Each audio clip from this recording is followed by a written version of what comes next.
AITA for kicking my husband and MIL out of the delivery room after they disrespected me. I, 27F, gave birth to my first child about 8 weeks ago, and I've been trying to figure out if I was too harsh during my labor. My husband, 29M, and I have been together for a few years, and things were pretty good between us before this whole birth situation. But I'm feeling really conflicted about everything that happened, and now our relationship feels like it's falling apart. A little backstory on my pregnancy. It wasn't easy. I had placenta previa, which made the pregnancy high risk, and I was on bed rest for a while. It was a tough few months, but I made it to 37 weeks, and I was relieved to finally be nearing the end of this challenging journey. Now, onto the actual delivery situation. The day I went into labor, I called my mom and told her, and my husband called his mom, MIL, Dan, and I had already agreed that it would just be the two of us in the delivery room, no extra people. I felt strongly about this because I wanted it to be an intimate experience, just me and my husband.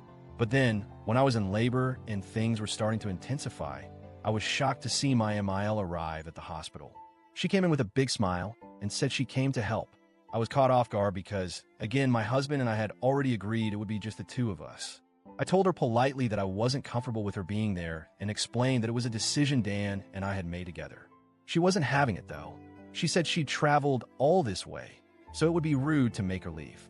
At that point, I called my mom to come to the hospital because there's a rule at the hospital limiting the number of people allowed in the delivery room to 2. I figured if I had to have one extra person in the room, I'd rather have my mom there. When my mom arrived, I spoke with the nurses and told them that only my husband and my mom would be allowed in the room. That way, there would be no confusion or arguing about it. My MIL absolutely lost it. She started saying I was excluding her from the birth of her grandchild and accused me of being selfish. She said she'd always wanted to witness a birth, especially her son's child, and I was taking that moment away from her. She made a huge scene, and I was feeling so stressed and overwhelmed. My mom, tried to avoid further conflict, said she would sit in the waiting room and pray for us while MIL stayed in the room. But this is where it started to get really messy. As my labor progressed, things were getting more intense. I was doing everything I could to stay calm, but then I saw my husband, Dan, holding his phone and recording me. He was filming me while I was in labor, which completely threw me off. I calmly asked him to stop and told him that I wasn't comfortable being recorded. He didn't listen and kept filming, even when the nurse came in to check how dilated I was. I told him again that this wasn't okay with me, and he responded by saying, "Since my mom can't be here, I'll record everything for her so she won't feel left out." I was livid. I felt humiliated and violated.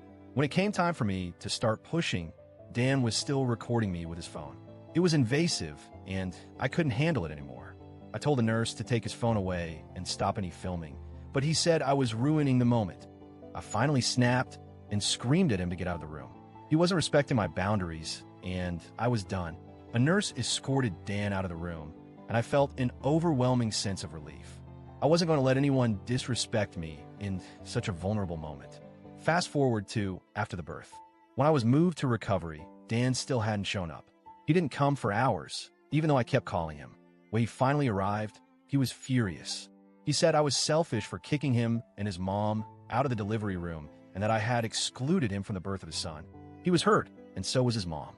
They both felt like I ruined their moment of witnessing their grandchild being born. I explained to him how frustrated I was about the recording and how his mom didn't respect my boundaries when I had clearly communicated them. He didn't seem to care and instead focused on how hurt he was about being excluded. It felt like he wasn't understanding my perspective at all. To make matters worse, Dan hasn't been coming around much. I'm currently staying in my parents' house because when we were discharged from the hospital, he didn't even bother to pick us up. It's been a few weeks, and he hasn't even bothered to check in on me or our son. He's tried to get our son to sleep over at his house, but I'm exclusively breastfeeding and I don't want him to get used to the bottle. I've tried talking to him about moving back into our house, but he says there's a lot we need to work through first. Here's the thing, my dad went over to the house to talk to Dan man to man, but when he got there, Dan wasn't even home. At this point, I feel so hurt and unsupported. Before all of this, Dan was a pretty decent husband, and I thought we were a team. But right now, it feels like he's choosing his mom's feelings over mine, and that's not okay with me. I'm just feeling really lost. I'm not sure if I'm being unreasonable.